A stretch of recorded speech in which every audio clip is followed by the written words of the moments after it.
ലോകത്തിലെ ഏറ്റവും മനോഹരമായ ക്രിസ്തുമസ് ആഘോഷങ്ങൾ നടക്കുന്ന ഇടങ്ങളിലൊന്നാണ് സ്വിറ്റ്സർലൻഡ്. ഈ വർഷം സ്വിസ് നഗരങ്ങൾ സഞ്ചാരികൾക്കായി ഒരുക്കിയിരിക്കുന്നത് സങ്കല്പങ്ങൾക്കും അപ്പുറത്തുള്ള കാഴ്ചകളാണ്. ക്രിസ്തുമസ് കാലത്തെ മഞ്ഞുവീഴ്ചയും നഗരങ്ങളിലെ വൈദ്യുതാലങ്കാരങ്ങളും ചേരുമ്പോൾ സ്വിറ്റ്സർലൻഡ് ഒരു സ്വപ്നഭൂമി പോലെ മാറുന്നുവെന്നാണ് റിപ്പോർട്ടുകൾ സൂചിപ്പിക്കുന്നത്. ശൈത്യകാല വിനോദസഞ്ചാരത്തിൽ സ്വിറ്റ്സർലൻഡ് ഇത്തവണ പുതിയ റെക്കോർഡുകൾ സൃഷ്ടിക്കുമെന്നാണ് പ്രതീക്ഷിക്കുന്നത്. സ്വിറ്റ്സർലൻഡിൽ നിന്നും ജോമേഷ് തയ്യാറാക്കിയ റിപ്പോർട്ടിലേക്ക്. നമ്മളിപ്പോഴായിരിക്കുന്നത് സ്വിറ്റ്സർലൻഡിലെ ഏറ്റവും വലിയ സിറ്റിയായ സൂറിച്ചിലെ ക്രിസ്മസ് മാർക്കറ്റിൻ്റെ മുമ്പിലാണ്.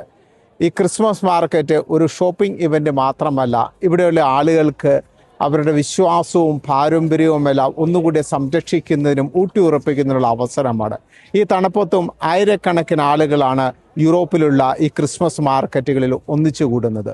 യുവാക്കളും പ്രായം ചെന്നവരും എല്ലാം ഇവിടെ ഒന്നിച്ചുകൂടുകയും അവരുടെ ഫ്രണ്ട്ഷിപ്പ് എല്ലാം പങ്കുവയ്ക്കുകയും ചെയ്യുന്നു. ഇങ്ങനെയുള്ള ക്രിസ്മസ് മാർക്കറ്റ് എല്ലാം തന്നെ ഒരു പുൽക്കൂട് ഒരുക്കിയിരിക്കും. അത് ക്രിസ്തുവിനെക്കുറിച്ചും ക്രിസ്തുവിൻ്റെ ജനനത്തെക്കുറിച്ചും ഒക്കെ സൂചിപ്പിക്കുന്നതാണ്. പലപ്പോഴും ഈ ക്രിസ്മസ് മാർക്കറ്റിലെല്ലാം ആളുകൾ സമ്മാനങ്ങൾ മേടിക്കുകയും പരസ്പരം വിശ്വാസങ്ങൾ പങ്കുവയ്ക്കുകയും ക്രിസ്മസ് ഗാനങ്ങൾ ആലപിക്കുന്നതും ഒക്കെ നമുക്ക് കാണുവാൻ സാധിക്കും. ഇനി ചുരുങ്ങിയ ദിവസത്തിനുള്ളിൽ ക്രിസ്മസ് വരികയാണ്.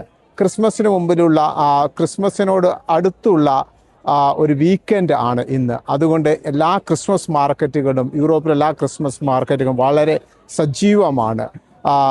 സമ്മാനങ്ങൾ കൊടുക്കുക, ക്രിസ്മസ് ആശംസകൾ പറയുക, ക്രിസ്തുവിനെക്കുറിച്ചും പള്ളിയെക്കുറിച്ചും ഒന്നുകൂടെ ചിന്തിക്കുക എന്നൊക്കെ ഇവിടെ പ്രഘോഷിക്കപ്പെടുകയാണ്.